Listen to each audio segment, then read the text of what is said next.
জুমার দিনে যে ব্যক্তি সকাল সকাল গোসল করে, বলেন আমার সাথে, জুমার দিন যে ব্যক্তি সকাল সকাল গোসল করে, আলোচনা তো খালি শুনলেই হবে না, মনেও রাখতে হবে।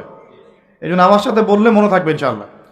জুমার দিন যে ব্যক্তি সকাল সকাল গোসল করে, উত্তম কাপড় পরিধান করে, উত্তম কাপড় মানে আপনার ভালো কাপড়টা, আপনার সামর্থ্যের সেরাটা, আপনার সামর্থ্যের মধ্যে সেরাটা। এরপরে সুগন্ধি ব্যবহার করে। আতর সুগন্ধি আছে তো বাসায়? যার ঘরে আতর নাই তার ঘরে তো কিছুই নাই। যে সুগন্ধি ভালোবাসে না সে তো নবী সাল্লাল্লাহু আলাইহি ওয়াসাল্লামের সুন্নতের উপর আমল করলো না। আল্লাহর নবী সাল্লাল্লাহু আলাইহি ওয়াসাল্লাম বলছিলেন, এই দুনিয়াতে যা কিছু আছে, পুরা দুনিয়াতে, তার মধ্যে আমার তিনটা জিনিস পছন্দ। কয়টা ভাই?